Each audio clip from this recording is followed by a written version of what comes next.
I'd like to welcome you today to Silver's Ramblings, where we're going to be discussing a variety of topics that have to do with our everyday life and our service to God and understanding the world we live in. Today's topic is going to be about how to become, or at least a small part of how to become a godly man. We're going to be covering a couple scripture verses, have some thoughts that I'd like to bring out, because I feel like today we're kind of floundering as men. We don't really know where to go. When we graduated, so to speak, from children to men, no one really gave us a manual of how to be a man. And so it's one of those things where we've had to kind of learn as we go. And so I think it's important to be able to bring in some scriptural context, some ideas, some thoughts to kind of bring these things together. God really wants, and He gave us a world that we're very capable of living in and dealing with and finding joy. But when we don't do the things the way God would have us do them, then rather than finding joy, we have a tendency to find misery and unhappiness. And so when you do it right, things work out. But to do it right, you have to learn. There's a lot of studying and there's a lot of learning on the fly. That's the reality of it. And so I'd really like to just cover a couple topics this morning and get into a few thoughts that might help us just be a little bit better. So the first passage I'd like to read in the scriptures today is going to be found in 1 Peter chapter 3. 1 Peter chapter 3, and I'm going to be reading out of the King James Version. You're welcome to read out of whatever version works best for you to help you understand. And so we're going to be reading in 1 Peter chapter 3, and I'm going to be reading verses 7 through 12. And this is what it says. And this is specifically speaking for husbands. And so it says, "Likewise ye husbands, dwell with them according to knowledge, giving honor unto the wife as unto the weaker vessel, and as being heirs together of the grace of life, that your prayers be not hindered. Finally, be ye all of one mind, having compassion one for another. Love as brethren. Be pitiful and courteous, not rendering evil for evil, or railing for railing, but contrariwise blessing, knowing that ye are thereunto called, that ye should inherit a blessing. For he that will love the life and see good days, let him refrain his tongue from evil and his lips, that they speak no guile. Let him eschew evil and do good. Let him seek peace and ensue it. For the eyes of the Lord are over the righteous, and his ears are open unto their prayers. But the face of the Lord is against them that do evil." And so as we come into the thoughts here of Peter, there are some really important things that we need to think about. One of those is, do we want God's blessing in our life? You know, the last verse, he kind of brings that in, the idea of when you do things in the appropriate manner, there is a certain amount of blessing that comes into your life. It's a cause and effect thing. It's not just that God comes in and is blessing us because we're doing right. It's because, like in many things in this world, there are patterns to doing things that allow us to do it safer and better. If you're going to work on a vehicle, if you're going to change the oil, there's kind of a routine that you're going to go to. And if you do that routine, that would be obvious to the person who knows what they're doing. Things will work out right. You'll get your oil changed. You'll be back on the road. Everything will be good. If you leave the drain plug off of your engine after changing your oil and you start the engine and drive off, you're going to have problems. So there are absolutely things you cannot leave undone if you want to find the happiness. And that's really what Peter's trying to bring out here, that there's a method to the madness that we see of this world. And when we understand that method and we follow that method, life is so much better, and we can actually find peace. We can actually have peace. But what that means is not just knowing ourselves. It means that we have to know the other person. He started out in verse 7 with words that really are pretty critical to understanding. He says, dwell with them according to knowledge. And again, like I said, this is unfortunate. There is no manual. of how to be a husband, how to be a good man. Today, obviously, you can probably get onto Amazon and find lots of books that'll give you some insight in it. Many of them are probably not worth your money. A few of them are probably okay. There's probably a handful that are actually pretty decent and will actually help you really get a better grip on being a good man. But that's what this is talking about. It's gaining knowledge. It's learning how to work with your partner, learning how to work with your children, learning how to work with the civilization around you, your neighbors, friends, members of your church local. If we don't take the time to gain that knowledge, then we're always going to be tripping and having these problems that don't allow us to go forward. So if I don't learn how to work with my congregation, there's always going to be battles and division in the congregation. If I don't learn how to work with my wife and my children, then there's going to be battles in my house. And so the idea is to gain knowledge.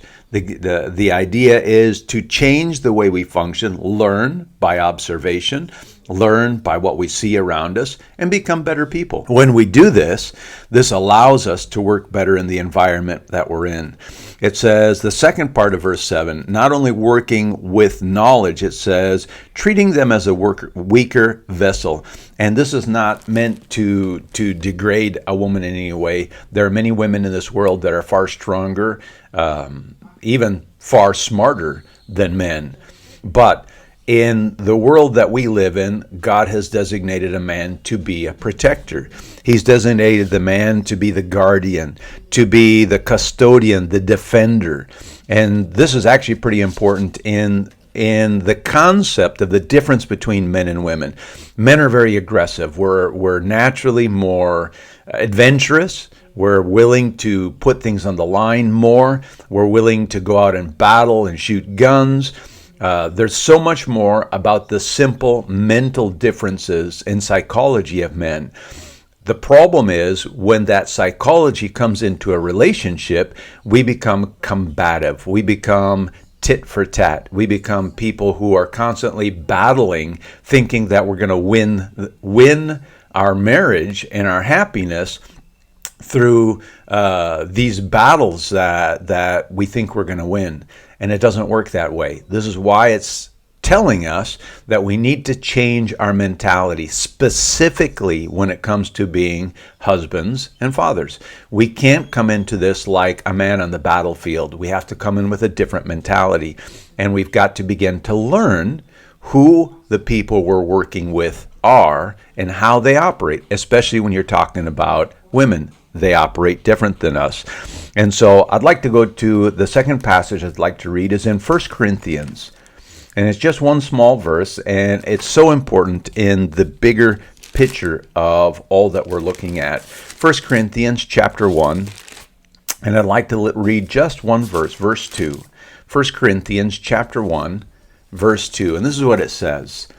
Unto the church of God, which is at Corinth, to them that are sanctified in Christ Jesus, called to be saints, with all that in every place call upon the name of the Lord Jesus Christ, our Lord, both theirs and ours. Simple verse, doesn't seem to have any extraordinary religious concepts in it, but there's just a small one that I think is really important. And in the next passage we read, we'll see a little bit more why. One of the things that we see here is that our job as a church is to be sanctified in Jesus Christ. And there's a concept that we need to understand in that. Jesus Christ died on the cross, and in his death and in his actions, he sanctifies us. This is something that it's really important, the idea, the concept of the two-letter word there, in. And so we're not sanctified by, we're sanctified in. And this is the way the husband and the wife are also meant to be. Let's go to Romans chapter 5, and we'll see just another small piece of this. Romans chapter 5, and we're, again, just going to read one verse, verse 8. It says, But God commendeth his love towards us in that while we were yet sinners, Christ died for us. So, when Christ died on the cross, that sanctification that began, that we receive in Christ happened and began while we were yet sinners. This is really important because so often in today we find people thinking that marriage relationships should be a 50-50. In other words, I'm putting half in, they're putting half in, and this is the way it works. Not at all true.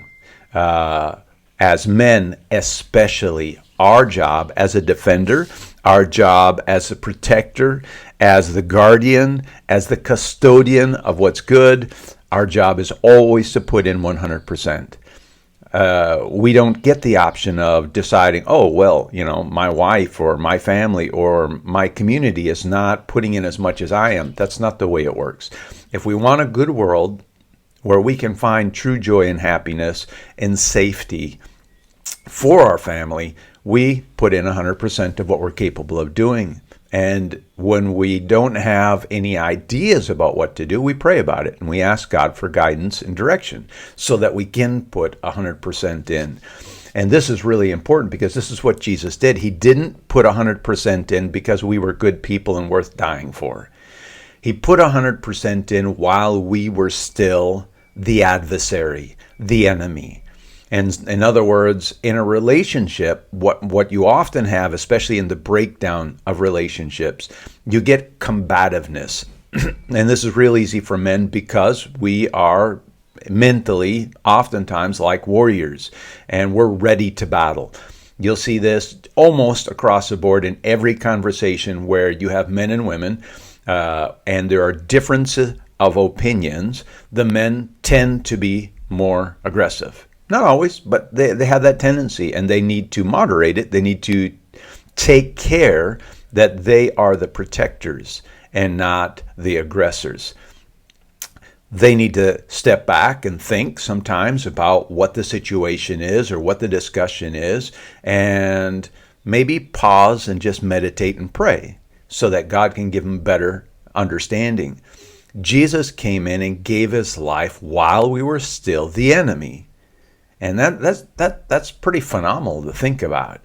And so in a relationship, if our partner is coming at us with accusations or with problems or with divisions, we cannot just come charging in, guns blazing, and hope that this will solve the problem. It's not going to. It's going to make it worse. We have to be able to control ourselves. I really enjoy the way kind of Jordan Peterson puts it when he's talking about real men. A real man is someone who's got a sword and is fully capable of using that sword to defend himself and those around him, but he's also fully capable of keeping that sword in its scabbard.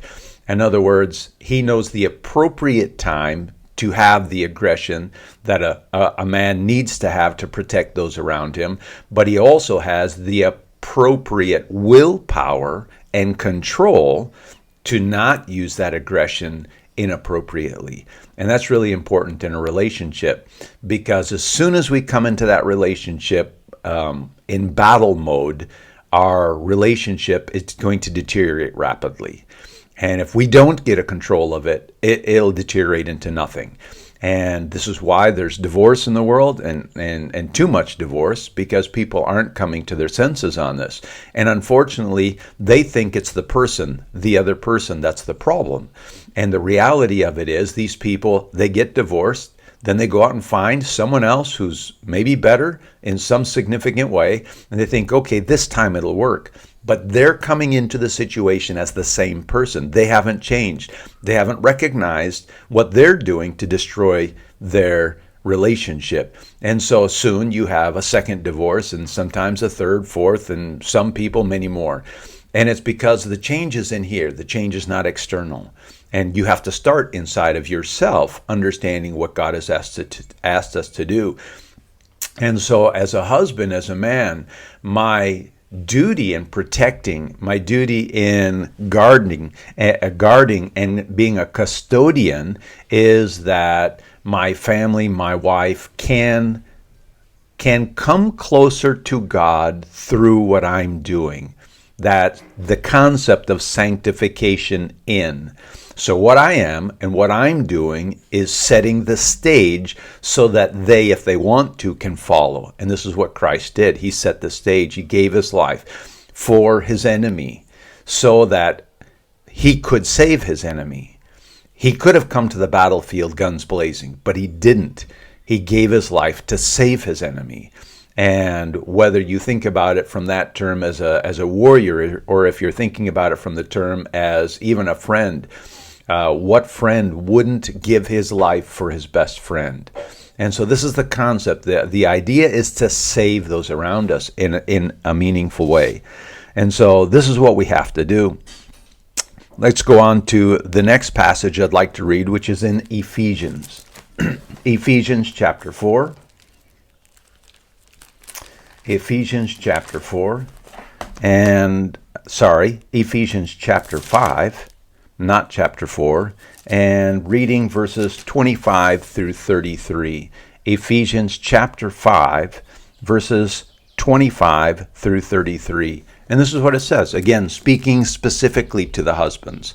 Husbands, love your wives, even as Christ also loved the church and gave himself for it, that he might sanctify and cleanse it with the washing of water by the word, that he might present it to himself a glorious church, not having spot or wrinkle or any such thing, but that it should be holy and without blemish.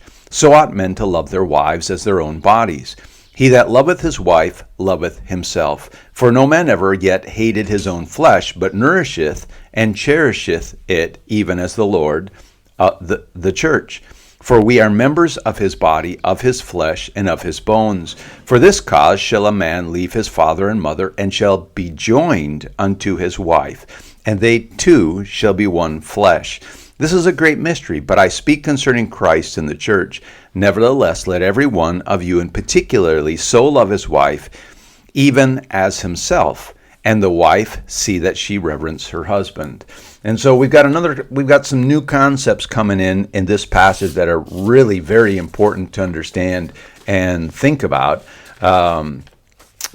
As Paul's writing to the Ephesians, he's trying to help people to understand. Christ is our first example. He kind of laid the stage for us and what we're supposed to do. As husbands, we're supposed to love our wives as Christ loved the church. Again, he began that journey not giving 50%. Christ began that journey giving 100%. He didn't come in battle mode. He came in with grace, love, mercy for those that would receive it. He came in to present himself as a means whereby those who wished could become spotless. And so the sanctification in him. And this is important to think about. He comes into this concept giving us an idea here that for some people is a little bit difficult to understand. In verse 28 tells men to love their wives as they love themselves, as their own body. And that's really an important concept. I grew up on a farm. I grew up, my father, my mother, we planted a lot of different crops, and I learned a lot about life planting.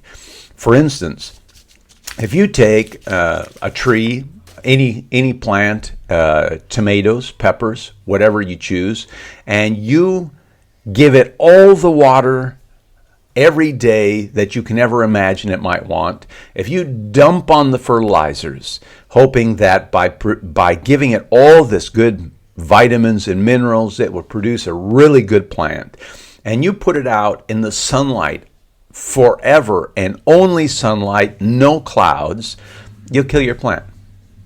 And this is a really important concept. Sometimes we think that by giving our family or our children everything they can possibly want or dream of, they'll be happy. That's not at all true. You actually kill them. All the fertilizer that you can imagine putting on a plant will just burn it right up. All the sunlight will burn it right up. All the water will drown it. Obviously, there are plants that do grow on water, but that's outside of what the real concept here is. The idea is that we need difficulty as humans. And this is one of the things you learn in agriculture. Just rain, just sun, just fertilizer does not give you good, strong plants. When you have too much water, what happens is plants, they have two different sets of roots. They've got very small, thin-like roots that they put out on the surface for collecting water quickly.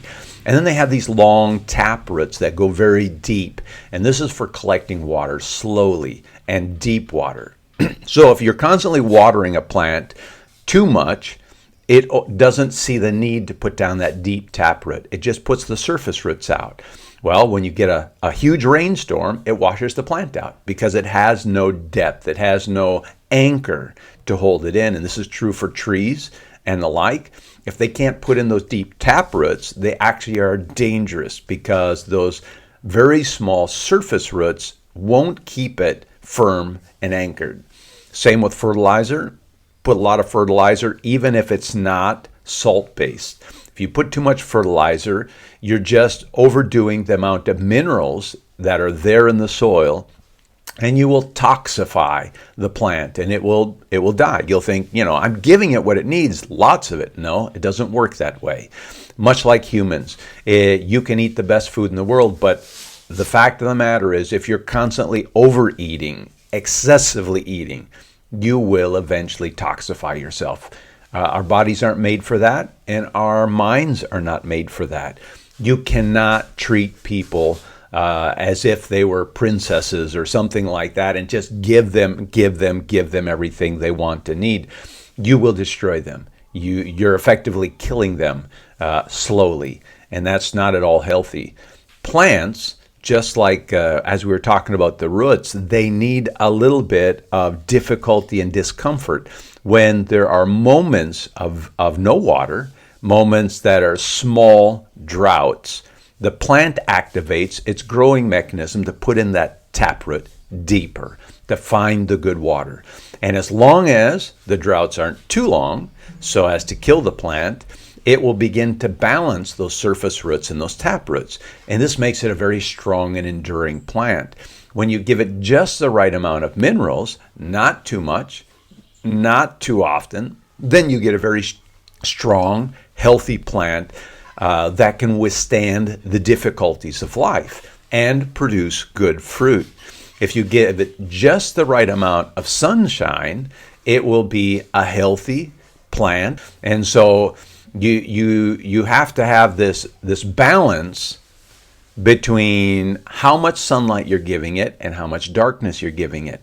This allows the plant to grow moderately and have a strong trunk, a strong base. Winds can come in, the tempest can come in, the plant stays strong. This is really important for life, because if we don't have hardships in our life, if we don't have trials and tribulations in our life, then we become weak people. And when the difficulties do come, we just collapse, we fold up, we're unable to handle them. And so giving someone everything that you think they want and need does not make for good, strong men. We need hardships, and that's true for our spiritual strength. So as a man, what we really need to be able to do is we need to be able to balance what we're doing for the good of our family. We need to be able to see that, like it said in Peter, governing with knowledge, we want to make sure our family has the best opportunity for all things good. We need to make sure they have a balance of the spiritual training that they need from sources that we can trust. We need to have a balance of the good things of life. Social media is not a good thing. It's actually, it's useful in some ways, but in many ways it actually is very damaging and dangerous. And so there needs to be a very healthy balance of good things, books, outside activities, exercise. Those are the kind of things that keep us physically and mentally strong. They're the things that God's given us to keep us mentally and healthily strong. And so not just any books either. We need good books that actually educate our mind and help us become better people. And then, as we're growing in all these things that are good, this is generating an environment where the best type of fruit can happen. And that's pretty important. As we learn to better live and better operate, our fruit gets better. This is true in agriculture. The more you learn to do things the right way, the way God ordained it, the better fruit you end up having, the more flavorful fruit you end up having, the more fruit full of vitamin and minerals that we need happens. This is the process that God's given us to do. When you do things wrong, all of that deteriorates. And what you end up with is a whole world and a whole society that is deteriorating at an ever faster rate. It's hard to fix those things when you've made mistakes for a long time, but it's not impossible. However, it's easier to keep things good than it is to rebuild something that's crumbled and fallen apart. So what we have to do is we have to be able to pick up the pieces with a great deal of patience and endurance and perseverance, and know that our best way forward is to learn our mistakes, see what we've done that's wrong, and then slowly be able to rebuild and reprocess things. When it comes down to learning about the people around us, we need to learn without filters. As men, we act and we think certain ways. And so those actions and those thoughts become filters. They're like glasses that we put on, like the phrase rose-colored glasses, when someone is thinking only positively about the world. Well, we also have filters, whether we're men or women, and those filters are the way we think, the way we act. And so when we deal with other people, we sometimes assume what they're saying or what they're doing, and we interpret what they're saying and what they're doing based on what that would mean for us. And that's not the right way to do it. We've got to remove those filters. We've got to take them at their word. If we don't understand what they're saying, if we're not comprehending what the message they're trying to give us, we need to ask. We need them to explain, and we should never assume that what they just said means what we would mean with that, because too often that's not at all the case.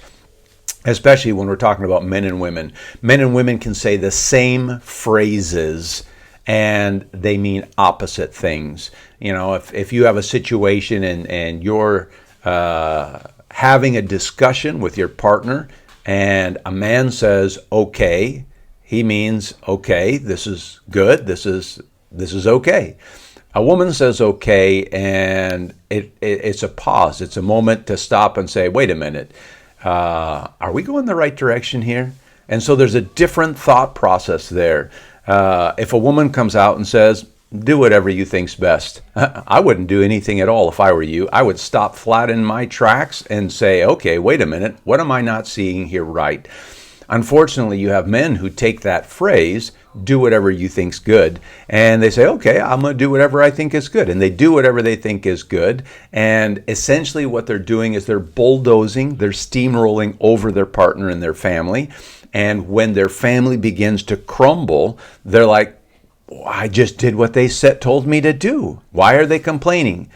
They're complaining because you weren't listening to them. You had your filters on and you weren't really listening.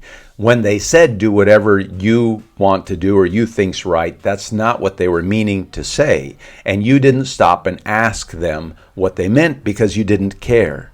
And that's true of men. We often hear those phrases, we interpret them through our filters, and we charge forward without getting more information. And that's where we need to stop. We need to say, okay, if this is what she's saying, I need to stop. I need to take her aside, sit down. I need to work through this. I need to understand what she's really meaning.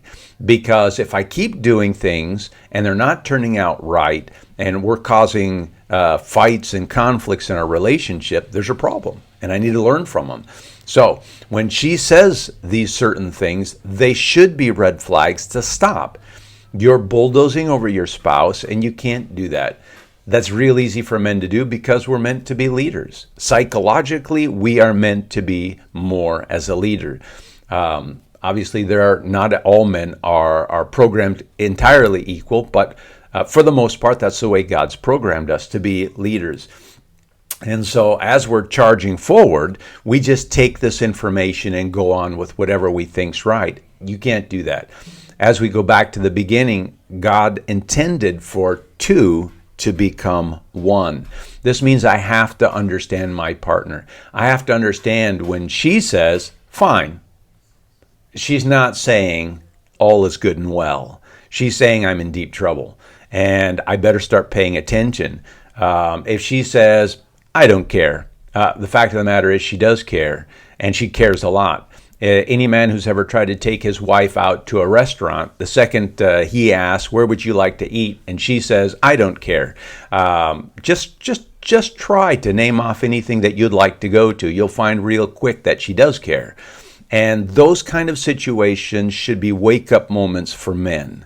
Not everything is being presented as you would understand it through your filters as a man. Our job is to begin to learn and to know. This is what Peter said. Live with them knowledgeably. The idea is to become one with your partner, to be able to hear them for who they are, not through your filters. And this should, everything we do in life, and it's hard as men because, again, we're meant to be leaders, but everything we do in life should be with them.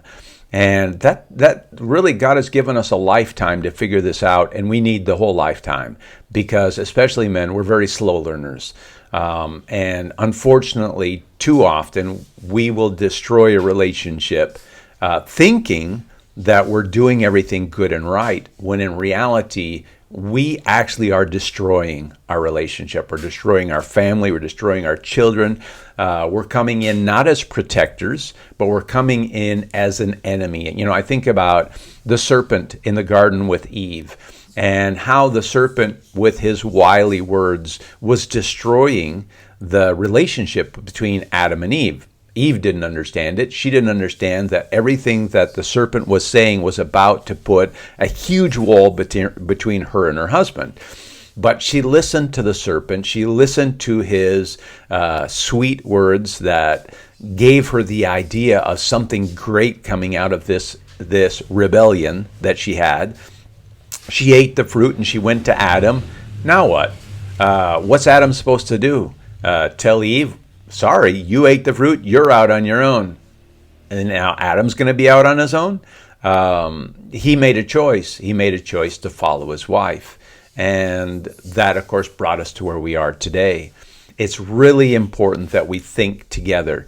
Eve's trouble, one of her main troubles, is that she was out there alone, thinking alone. And this is often the problem in relationships. We're out there thinking alone, men and women, and we're imagining what the other person is thinking and doing based on our own thoughts.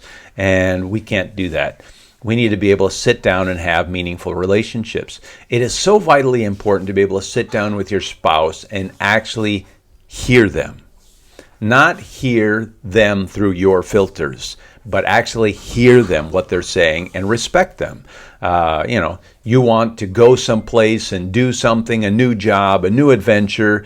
You listen to your spouse and you see that maybe she's pausing and not so excited as you are. And you think, well, she just doesn't see all the benefits, the adventure in this. And, after several hours of maybe discussion and argument, she finally says, do whatever you think's best.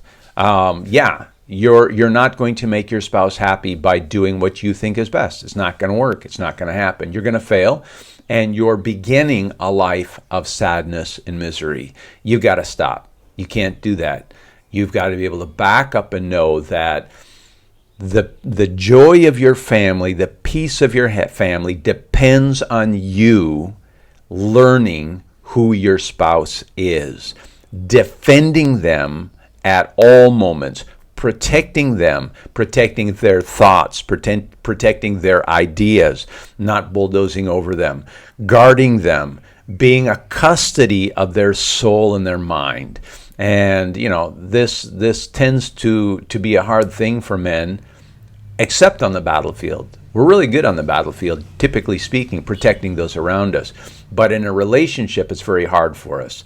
And especially when the relationship begins to break down and crumble, When we go out and we talk to other people, rather than defending the character of our spouse, we begin hyper criticizing them. We begin talking evil about them, talking down them. And we think we're trying to help other people see our point of view, but the reality of it is all we're doing is showing that we're belittling our spouse. And that is so unhealthy. It will kill us, and it will kill our relationship if we can't stop it. We should never be belittling our spouse. There's a wonderful scripture verse that says, charity covereth a multitude of sins. The concept, there's a lot of different things that are in that small, short phrase. But one of those is, even if my spouse has problems and flaws, I'm not going to go out and talk with other people about them. I'm just not going to do it. I'm going to talk about their positive qualities. I'm going to talk about the good that's in them, the good that they provide to my relationship, because in constantly focusing on the good, it's going to help me act good to that person. Whereas if I'm going out and I'm negatively talking about my partner, and I'm degrading them, and I'm being the enemy, the serpent, and that's who I'm being. I'm being the serpent when I'm talking down my spouse. I am fulfilling the wills of the serpent. That is not angelic-like at all. It's actually very evil, and what happens is it causes me to think less about them and their wants and their desires and their needs. And I begin to focus more on my wants and my needs. And the gap between me and that person gets bigger and bigger by the second. And when we have a deteriorated relationship, it's hard to fix that because we become very defensive. I think about a bad tooth in your mouth. When you drink something hot, it hurts. When you drink something cold, it hurts. And so we become defensive because of that pain. And that's the way a relationship is. When it's deteriorated, we become defensive. And in that defensive moment, we put up protective barriers for ourselves. This is where a man can really shine. He's got to be able to take down those defensive barriers. He's got to make himself humble and meek, like Jesus was, willing to give his life for that person and his family. It's very hard. But when we take down all of those barriers and we make ourselves weak so that we can save, we can fix it. It really is fixable. Every bad relationship can be fixed, and every relationship can be fixable. There is no utopian right person for anyone. The right person is when you do the right thing. When you do the right thing and you live the right life, every relationship can be perfect and, utopian, so to speak. But it means you're doing the right thing. You're thinking the right way. You're thinking about the spiritual needs of your family. You're thinking about all the things they need, like a plant. You take a plant and put it out in the middle of a flat plain where it's got no protection. It will be buffeted. It will be beaten on. The rains, the winds will tear on it. This is not at all good. This is the same with animals. We keep them in herds for reasons. And as humans, we're the same. We need other people. And so as a man, if I take my family and I go out in the middle of nowheres and think that, me as a loner, as an introvert, I can live on the top of a mountain with a small cabin and just my kids and my family, and this is wonderful. Now, the reality is it's not a good environment. Yes, you can do it. Yes, people will survive and have survived doing that. It's less than ideal, and you will have problems. You don't want that. It's best that your family have other people to socialize with, even when you disagree with those people, maybe about important topics, because our children need to grow up hearing and seeing the world around them so that they can grow and be better people. This is what God's asked us to do. And this is, the things I've shared here are just small things in the course of becoming a man and becoming a better man. And obviously in one small video, you can't cover everything, but I'm hoping that some of the things I've talked about in this will help us become better people, because really we're living in a day where it's very critical that especially us as men, we rise to the occasion and we make a better world for our children and our grandchildren and our great-grandchildren. This needs to be actively pursued. It's not about money. If your greatest pursuit is money and financial success and the things of this world, I guarantee you your children are going to be living in a hell on this world. You don't want that. So think twice about what your priorities are today. Make your priorities your family. Make your priorities following Jesus Christ. Make your priorities learning and living wisely with your family. And you'll find that there are no problems that are not solvable, and God can help us do it all. Be the protector for your family. Be the guardian. Be the defender.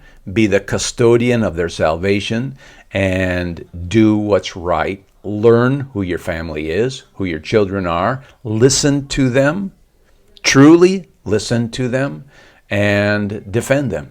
And this is part of making the world a better place.